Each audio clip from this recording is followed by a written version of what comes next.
Manager. Zoom maintenant dans Classico sur l'OM qui connaît désormais son nouvel entraîneur. L'Espagnol Marcelino succédera à Igor Tudor. Thibaut, d'abord pour démarrer, Thibaut Leplat, quelle trace a laissé l'ancien entraîneur de Valence et de Bilbao dans la Liga? Quelles sont ses références, ses sources d'inspiration, ses modèles, son style de jeu? Je demandé quelle trace a laissé Igor Tudor. Ouais, aussi. Il a laissé la trace d'un entraîneur rigoureux, quoi. C'est un entraîneur qui est un peu à contre-courant de ce qu'est la nouvelle école catalane, si je puis dire, de jeu de position, avec beaucoup de possession du ballon. On est plutôt sur une sorte de synthèse, quoi, à la fois du style catalan, capable de jouer bien au ballon et en même temps... C'est le football espagnol des années 90, par exemple? Non, quand même pas, parce que ça reste du football moderne, en étant... t'as de la défense en zone, tu joues... ça ressemble peut-être plus à ce qu'est le football français, en fait. Il est peut-être plus continental, plus français que les entraîneurs espagnols. Donc c'est pas totalement étonnant qu'il arrive en Ligue 1. Je pense qu'il sera très à l'aise en Ligue 1. Maintenant, est-ce que c'était la bonne personne? Moi, ça pose une question pour justement que toi qui Alexis, suis beaucoup le football espagnol. Comment tu vois l'arrivée de Marcelino et de Luis Enrique en France, et comment tu vois le football espagnol arriver en France? On voit que, si on prend un innocent sur l'exemple de Messi, on voit que sur la Ligue 1, par rapport au contact, par rapport au jeu physique de la Ligue 1, il a eu du mal à s'adapter. Est-ce que tu penses que ces entraîneurs vont réussir à s'adapter? Alors, Luis Enrique a prouvé plus qu'évidemment Marcelino, mais comment toi tu vois l'arrivée du foot espagnol en France, en fait? Moi, je trouve ça très intéressant pour le football français. Justement, le football espagnol est un football d'évitement. Face à des gens qui jouent le duel, c'est intéressant pour faire progresser tout le monde, d'avoir des gens qui jouent le contre-pied, qui jouent l'évitement et qui ne rentrent pas forcément dans le buffet. Donc ça, c'est intéressant d'avoir des influences. Ça va être très intéressant, Luis Enrique en Ligue 1. Tu penses qu'ils vont réussir à mettre ça en place facilement face à des... Luis Enrique, il arrive à le faire en 2 semaines dans la sélection espagnole. Voilà.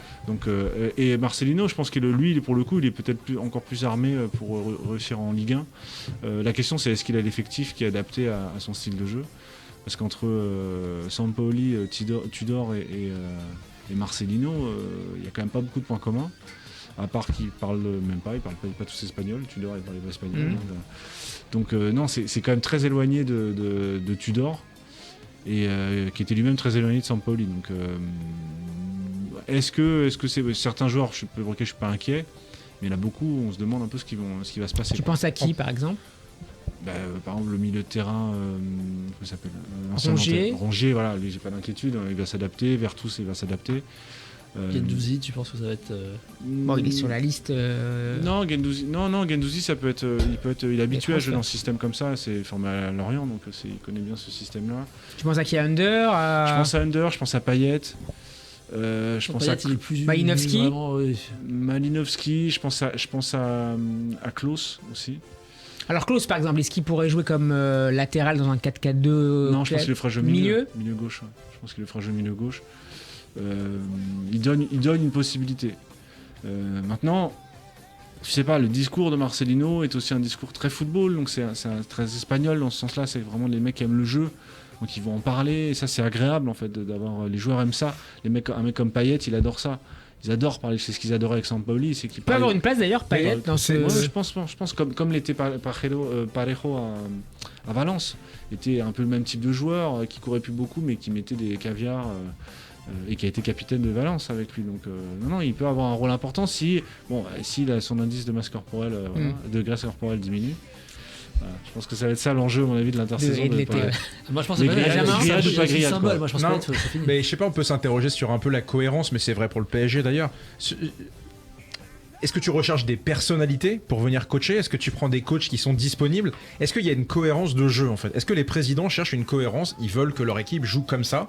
Du coup, c'est pas vrai entre Galtier et Luis Enrique, il n'y a pas vraiment de similitude de jeu. Pareil entre Tudor et Marcelinho, c'est pas vraiment... on a pu lire que Longoria cherchait des joueurs. Alors si tu prends Sampaoli, Tudor et Marcelinho, c'est pas vraiment la même manière de jouer. Et encore une fois, tu prends le PSG, tu prends Pochettino, Galtier et Luis Enrique, c'est pas exactement la même chose. En plus, ce qui était intéressant, c'était de voir que Gallardo, par exemple, il était sur les tablettes du PSG, il était sur les tablettes de Marseille.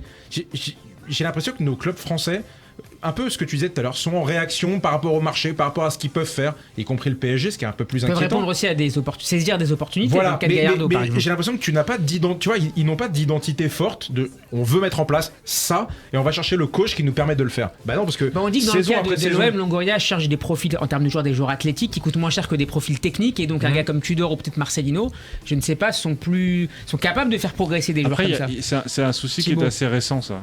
Savoir comment va jouer mon équipe. C'est des questions qu'on se posait pas encore il y a une vingtaine d'années. On faisait comment alors?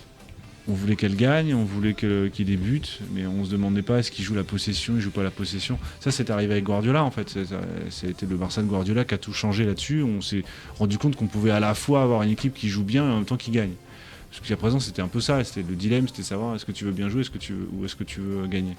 Et donc, on a maintenant un discours d'attente des observateurs et des supporters lié au style de jeu. C'est quelque chose qui est assez nouveau, moi que je trouve plutôt bien parce que ça permet de parler de jeu, savoir mais au final, tout le monde veut la même chose. Tout le monde veut que ça joue bien, que tu mets des buts, tu vois. Personne dit bah non, on veut jouer moche. Nous, tu vois, Non, mais déjà, je me souviens d'une longue interview de Deschamps dans ce foot qui disait moi, ce qui m'intéresse, c'est de gagner. Oui, mais il est déjà en place. d'ailleurs. Il est déjà en place et puis il n'est pas président de club. Tu vas aller voir. Il peut dire oui que moi, ce qui m'intéresse, c'est gagner. Et il a raison. Tout le monde peut dire ça. Simplement, jouer 8 matchs par saison, c'est pas pareil que d'en jouer 50. Le temps de Deschamps entraîneur a changé maintenant. Le football a changé depuis que Deschamps n'est plus entraîneur de club. Ouais, maintenant, il y a une attente quand même. Mais au-delà de ça, est-ce que c'est pas aussi le constat que notre football français, il est pas si attractif que ça en fait? Contrairement à ce qu'on peut croire nous d'ici en se disant le PSG, Marseille, c'est des grands clubs. Pas attractif. Oui, mais tu vois là, Malheureusement. je trouve que là, en cette intersaison, on se le prend quand même en pleine tête, quoi, tu vois. Le PSG, t'arrives pas à tirer qui tu veux. T'attires quand même Luis Enrique. D'accord, mais c'était peut-être pas le premier choix, même si je pense que mais c'est c'est un peut-être mieux que excellent Magal. entraîneur. Marcelino, c'est pareil pas partout. Ok, t'as des joueurs qui ne viennent pas. Thuram, qui est français, il préfère aller à l'Inter de Milan qu'au PSG, c'est quand même une question. Gallardo veut pas venir à l'OM, il préfère aller ailleurs. Je suis d'accord avec ce qu'il lui a proposé l'OM. Nice, t'as même pas de coach. Et d'autres. Oui, mais c'est pas forcément lié à l'attractivité, ça. Mais j'ai l'impression que notre foot français, là, il est un peu en transition, tu vois, et on est un peu là, nous les. Tu veux parler de décadence, je te sens dans une ambiance. Décadence, j'irai peut-être pas jusque-là. Le mot est lâché. Ce qui est sûr, c'est qu'à force de se prendre des bananes en Coupe d'Europe, forcément, il y a un moment donné où ça fait mal. Voilà. Nice balle, ça fait mal. Elle n'a pas de coach, du coup. Nice n'a pas de coach, ton club n'a pas de coach. Non, mais mon club attend pour l'instant. Attend que le coach qu'il a choisi soit libéré. C'est qui? Régis Lebris. Ah oui, justement, j'allais dire Lorient. Lorient, c'est pareil, c'est un peu le bazar. Je trouve que un des éléments on parle de Rennes aussi, non? optimistes qu'on pourrait qui pourrait être intéressant dans un contexte comme ça. Je suis d'accord avec toi sur l'absence d'attractivité du football français, mais je crois que pour le football français lui-même, c'est-à-dire qu'il y a beaucoup de gens qui ne veulent pas parler de la Ligue 1, qui considèrent que la Ligue 1 ne vaut pas les milliards qu'on nous promet, et ça je pense qu'on est tous d'accord pour dire que tout ça est un vœu pieux. En revanche, je trouve que c'est plutôt une bonne chose pour faire émerger les talents. Que souvent les talents apparaissent dans des situations un peu de crise ou des situations où tu es obligé de te réinventer. Je pense que si par exemple le Paris Saint-Germain a moins d'argent ou a moins d'argent à dépenser, c'est une meilleure chose pour lui.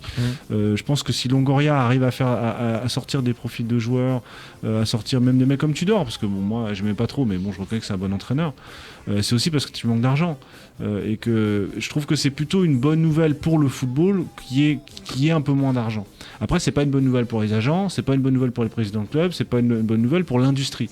Mais pour le jeu, ça me semble plutôt intéressant. Je trouve qu'il vaut mieux réduire. Tu fais pas de miracle avec plein de millions, quoi. C'est pas comme ça qu'il faut travailler. Et je pense que la manière la plus intelligente, si on veut parler football, après on peut parler plein d'autres choses, mais si on veut parler football, la manière la plus intelligente de progresser, c'est de réduire les moyens. Si on veut parler de football, Alexis, mais tu peux prendre la main. Si on parle de football, l'arrivée attendue de Geoffrey Kondogbia, par exemple, à l'OM, qui a joué sous les ordres de Marcelino, c'est une bonne idée. Si on parle football, bien sûr, moi je trouve que c'est une bonne chose, mais j'allais rebondir sur autre chose par rapport au jeu. Par exemple, moi je trouve qu'on parle du jeu à juste titre, et c'est vrai qu'on veut tous le beau jeu, donc attention, je vais dire un truc qui va choquer les amoureux du beau jeu, mais je trouve qu'il y a trop d'équipes de milieu de tableau et de bas de tableau qui veulent commencer à jouer par derrière alors qu'ils n'ont pas les moyens. Mais il suffit de regarder en national et autres, tout le monde veut jouer en de gardien en amateur. Il n'y a plus les 6 mètres sont joués tous dans la surface et je trouve qu'il y a des équipes qui le font qui n'ont pas les moyens de le faire, mais comme c'est tendance, ils le font. Et inversement, il y a des équipes qui le font, qui n'ont pas les moyens de le faire et qui y arrivent, comme Clermont par exemple. Oui, mais est-ce que c'est pour autant que tout le monde doit le faire? Ou Lorient le fait aussi. Tu vois, c'est comme tu disais, tout à l'heure tu parlais des joueurs, mais c'est vrai que quand tu mets Pedri et Gavi qui ont commencé à 16 ans, au bout de 4 matchs en équipe d'Espagne, c'est 2-3 joueurs. Ouais, je pense comme toi que les joueurs comme Xavi Simons, ils ont besoin de plus de matchs avant de se lancer dans des grands clubs. Et comme tu as 2-3 exceptions qui font la règle, bah tu suis la règle. Et Non, mais parfois c'est... a- Et moi je trouve que le football... Enfin, le football évidemment dans les pieds, enfin le football à Nantes, on va dire, pour en parler français, qui était le beau football qu'on voyait avant, Donc, sans ouais. parler du Barça, Ouais. à l'époque. Donc c'était déjà en place, mais il n'y avait pas forcément les moyens.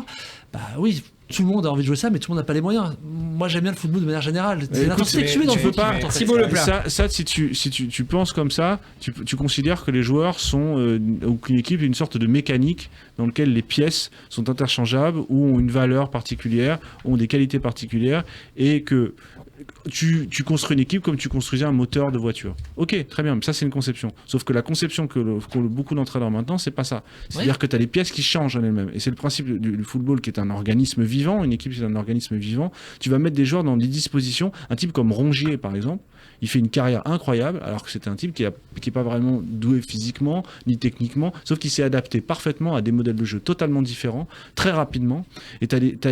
Pourquoi ? Parce qu'il y a une caractéristique du joueur de football de haut niveau, qui est sa capacité d'adaptation. Bien sûr. Et que la capacité d'adaptation, c'est aussi de découvrir des qualités Attends, qu'on mais ça- ignorait. Dernier exemple, on après, on va jouer, les amis. parlait de Stones. Stones, il était à la limite à la cave à Ah ouais City.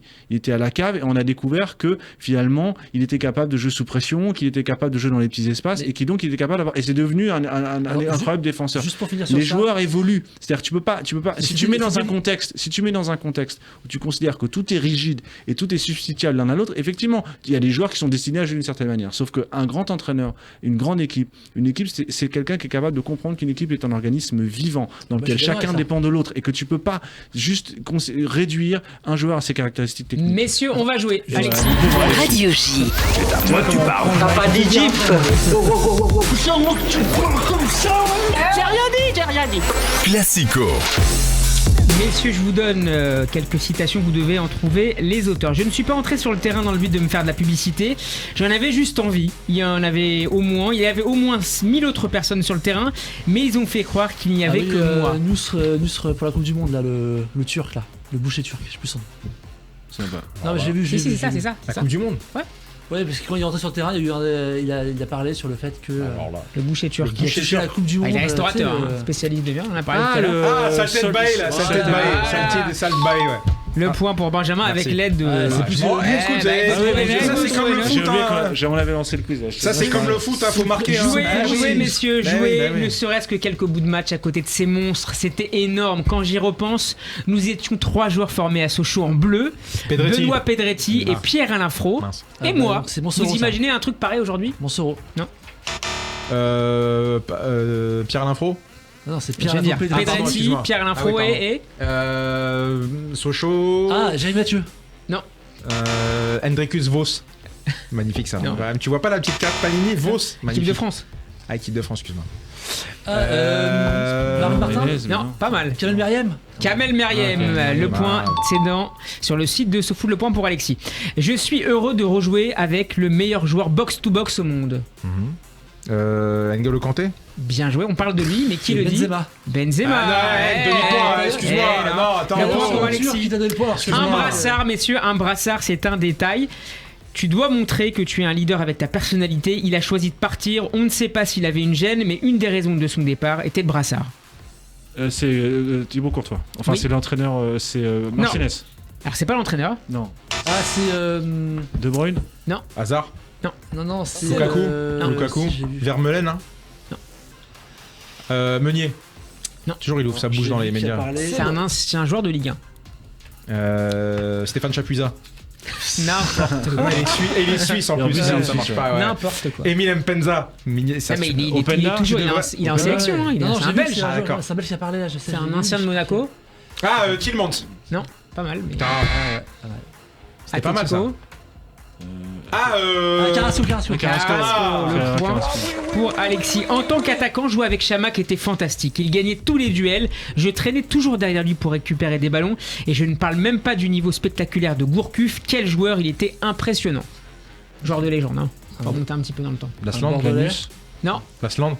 Non. Planus, non. Planus, non.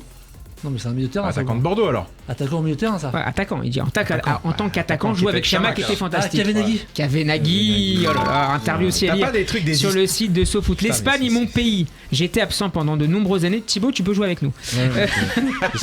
J'ai pas été sur le site de SoFoot aujourd'hui, Steve. Donc, Alors, attends, il y a d'autres je pense choses. que Il là, y a d'autres choses. L'Espagne est j'aurais mon gagné, là, c'est pays. bon. J'ai été absent pendant de nombreuses années et à un moment donné, cela pourrait être une option de revenir en Liga et d'avoir d'autres expériences. Mais à l'heure actuelle, Iniesta. c'est pas sur SoFoot. Hein. L'Espagne est mon pays. L'Espagne est mon pays. C'est un J'étais joueur absent. C'est un joueur. C'est un entraîneur. Il a été joueur. Il a quitté Enrique. l'Espagne il y a très longtemps. Javi. Il y a très longtemps. Très longtemps. Martinez. Roberto Non. Martinez, non. Arteta. Arteta, Ah, j'ai dit, tu vois, j'ai un peu pas tiqué. mal. En réalité, cela a été une adaptation très difficile, beaucoup plus que ce à quoi je m'attendais. Messi. Messi, ouais. le point Eh oui, pour bah oui, Benjamin dans une interview diffusée Il s'est sur repris, Bein Sport. il s'est repris un peu là, il a été un peu C'était- moins dur dans son interview. C'était... Ça t'intéresse pas ce que je dis? Si, mais je dois avancer. Non, mais c'est le quiz, C'était là, le quiz. Barcelone, c'est c'était comme ça. Barcelone ou rien. Depuis que je suis petit, je rêve de porter Gundogan, ce maillot c'est un jour. Gundogan. Et Ouais. Gundogan qui vient de signer à Barcelone. Dernière question. On a Gratuit. vu de très belles performances de l'équipe. Je reste un supporter fidèle du club. Je me garderai bien d'établir un pronostic pour la saison prochaine. On va d'abord observer comment le mercato va se dérouler. Je suis, comme qui dirait, gourmand de constater le résultat final, mais je reste personnellement confiant. Macron. Et Sur, Emmanuel bien. Macron qui est en visite aujourd'hui pour 3 jours Il est tellement en à avance que- Marseille. On enchaîne, messieurs. On va parler de l'afterfoot. Il dit même pas quand il est. Et c'est Alexis qui gagne.